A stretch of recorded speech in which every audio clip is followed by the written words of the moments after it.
인간극장을 통해 방영되었던 산골소녀 영자. 영화배우 유승호의 아역 시절 출연작인 영화집으로 배우 신현준 주연의 영화 맨발의 기봉이 독립영화계의 신화적인 작품인 원앙소리까지 한 번쯤은 들어보셨거나 보셨을 내용입니다. 순수함과 사람의 정을 그대로 드러낸 작품들로 대중에게 폭발적인 사랑을 받았던 작품들인데요. 하지만 이 작품들이 방영되고 난 이후의 상황은 그렇지 못했다고 합니다. 어떤 일이 있었는지 지금부터 알아보겠습니다. 2001년 2월 9일 강원도 삼척의 한 오지에서 살인사건이 일어났습니다. 사건 자체는 일반적인 살인사건이지만 당시 워낙 유명하면서도 서민적인 사람에게 일어난 사건이라 대한민국 사회 전반에 큰 충격을 주었는데요. 이야기의 주인공인 당시 19세였던 이영자 씨는 전기도 들어오지 않는 강원도 삼척의 오지에서 아버지와 단둘이 문명의 혜택을 전혀 받지 못한 채 화전과 약초 캐기만으로 살아가던 산골 소녀였습니다. 그러던 이영자 씨와 그녀의 아버지는 대한민국의 시골과 오지를 전문적으로 촬영하는 사진 작가에 의해서 세상에 알려졌고 2000년 7월 KBS ETV 인간극장 그 산속의 영자가 산다를 통해 이후 엄청난 유명인이 되었습니다. 이후 초등학교를 일주일 다닌 것 빼곤 학교조차 나오지 못한 그녀를 위해 수많은 후원이 이루어졌으며 이영자 씨는 한 후원자의 도움으로 서울로 상경하여 초등과정 검정고시 준비를 할 수 있게 되었는데요. 이 유명세를 통해 이동통신 회사인 LG텔레콤의 광고까지 찍게 되었습니다. 이 모든 과정은 TV 프로그램 인간극장을 통해 시청자들에게 전달되었으며 이후 인간극장의 인기는 최고점에 이르게 되면서 훈훈하게 이 에피소드는 끝나는 듯 했는데요. 하지만 당시 방송을 본 사람들은 기억나겠지만 이영자 씨의 아버지는 프로그램 내내 이영자 씨가 산골에서 나가는 걸 매우 탐탁치 않게 생각했는데요. 때문에 이영자 씨가 바깥으로 나가고 싶다고 아버지에게 투덜대거나 속상해서 울기도 했고 제작진들이 나서서 애 인생 망칠 일 있냐면서 아버지를 설득하는 모습이 방영되기도 했습니다. 그래서 그런지 살인사건이 터지고 난 직후에는 아버지가 이렇게 된 게 다 나 때문이라며 이영자 씨가 엄청나게 슬퍼했다는 이야기도 있는데요.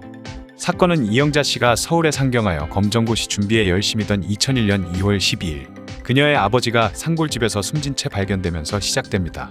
당시 시신은 왼쪽 쇄골에 깊은 상처가 나 있었으며 콧등에 피가 흐르고 있었는데요. 하지만 이러한 증거에도 불구하고 경찰은 초동수사에서 이영자 씨의 부친이 지병으로 세상을 떠난 것으로 결론 내렸는데요. 언론과 국민들의 항의와 거센 비난에 부랴부랴 타살로 결론 내린 다음 수사를 실시했으며 결국 2001년 3월 13일 50대의 남자 양재동을 용의자로 구속했습니다. 양 씨는 이영자 씨와 그의 아버지가 살던 집이 산속 깊숙한 곳에 자리 잡고 있어 범행이 용이하다는 점을 파악한 후 CF 출연료와 후원금을 노리고 2001년 2월 9일 이영자 씨의 아버지를 살해했다는 사실을 진술했는데요. 하지만 당시 아버지에겐 현금 10만 원이 전부였다고 합니다.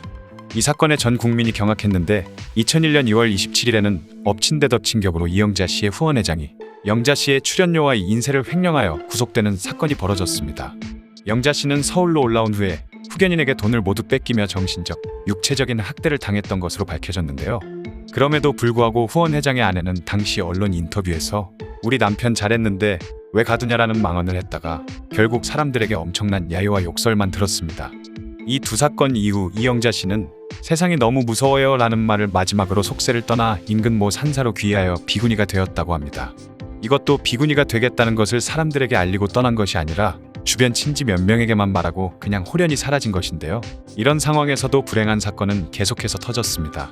2001년 7월 영자야 산으로 돌아가자라는 추모 시집이 발간되었는데 책을 낸 출판사에서는 전부터 이영자 씨의 아버지와 알고 지냈고 같이 시집을 낼 준비를 하다가 사고가 났으며 갑작스레 세상을 뜬 고인과 최근 불교에 귀의한 이영자 씨에게 위로가 되었으면 하는 생각에 책을 냈다고 했다는데요.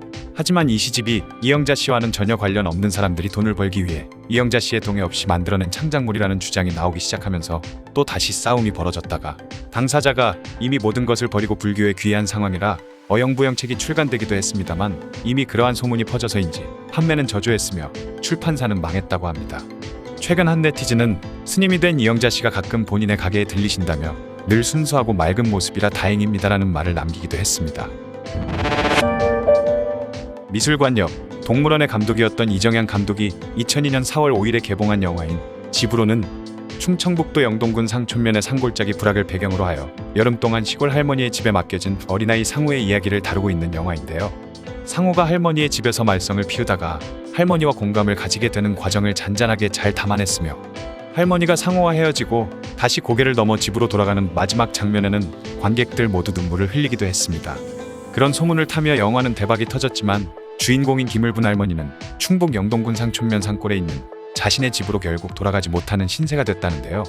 영화 흥행이 성공하면서 벼락부자라도 된 듯이 바라보는 주변 사람들의 시선과 등살, 또 김을분 할머니가 사는 동네에 건장한 낯선 청년들이 나타나 할머니가 사는 집 주변을 살펴보며 서성거리거나 담배를 피우며 지켜보는 등 이상한 행동을 하는 사람들이 많아졌다고 합니다. 동네 사람들이 당신들 누구냐고 물어보려고 다가가면 담배 꽁초를 버리고 빠른 걸음으로 그 자리에서 벗어나 세워둔 자동차나 스쿠터를 타고 그대로 도망가곤 했다는데요. 결국 신분의 위협 등을 견디지 못한 가족들이 할머니를 서울로 모셨다고 합니다. 참고로 앞서 말씀드렸던 이영자 씨의 아버지가 돈을 노린 괴한에게 살해당한 일이 생긴 지 얼마 안 되었기 때문에 가족들의 불안감은 더 컸다고 하는데요. 결국 할머니는 고향 집으로 돌아가지 못하고 2021년 4월 17일 94세를 일기로 별세하셨다고 합니다. 그곳에서는 고향도 마음껏 다니시며 지내시길 바랍니다. 배우 신현준이 출연했던 영화 맨발의 기봉이, 그 영화의 주인공이었던 엄기봉 씨는 지체장애 1급이었습니다. 하지만 영화가 흥행에 성공하고 집도 없이 살아가는 모습을 보게 된 시청자들은 후원을 시작하게 되는데요. 어느 날 기봉 씨의 여동생이 이상함을 느껴 경찰에 신고를 하게 됩니다. 수사 결과 엄기봉 새 집 마련 후원회 등에 모인 돈이 행사 비용으로 거액 지출되고 집을 짓기 위한 후원금도 후원회 관계자가 2천만 원 이상을 유용한 것으로 드러나는데요. 또 수사 도중에 엄기봉 씨를 아들처럼 대하던 동네 이장님과 수사를 의뢰했던 여동생까지 경찰은 이상함을 느끼게 됩니다. 수사 결과 여동생마저도 기봉 씨의 통장에서 1,300만 원이라는 거액의 돈을 사용한 것으로 밝혀져서 충격을 주었는데요. 기봉 씨의 여동생은 관계자가 빼돌린 2천만 원까지 되돌려받아 사용하려고 경찰에 신고한 것으로 알려져 놀라움을 주었습니다. 결국 2년여간의 타향살이에서 각종 사건에 휘말린 기봉 씨는 어머니와 함께 고향인 충남 서산으로 돌아갔다고 하는데요. 이에 마을 주민들은 아들을 애타게 기다리는 노모의 모습을 TV를 통해 보면서 천륜의 소중함을 새삼 깨달았다며 고향에서는 노모와 함께 사랑하며 행복하게 살아가기를 바라고 철원과의 인연도 소중히 간직했으면 한다고 말하기도 했습니다.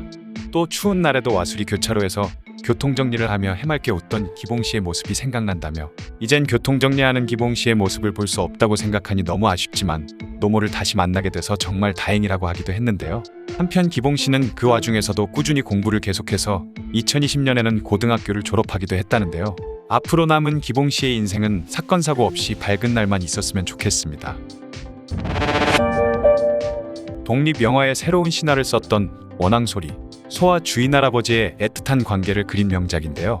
하지만 영화 개봉 직후 촬영지를 찾는 관광객들이 늘어나면서 사람들이 이런 촌구석의 어르신을 방치하는 불효자라면서 출연하신 노인분들 중 한 분의 아들을 비난했습니다. 하지만 정작 영화에 출연하신 어르신께서는 영화 개봉 이후 찾아오는 사람이 많아진 바람에 오히려 평화롭던 일상이 깨질 정도였다고 표현하셨는데요. 덕분에 영화를 본 관객들이 발벗고 나서서 서명운동으로 노부부를 더는 괴롭히지 말라고 하기도 했습니다. 또 영화의 감독인 이충렬 감독은 차라리 영화를 중지시키면 중지했지 이들의 일상에 어긋나는 것은 정말 못 보겠다라고 하기도 했는데요. 문제는 이뿐만이 아니었습니다. 영화가 흥행했다는 것이 알려지자 교도소에 있는 재소자들이 할아버지에게 돈을 협박하는 일도 있었다는데요. 이렇게 하도 시달리자 할아버지는 세상에서 제일 싫은 게 할머니 잔소리고 두 번째가 원앙소리 감독인 이충렬이라고 말하기도 했습니다.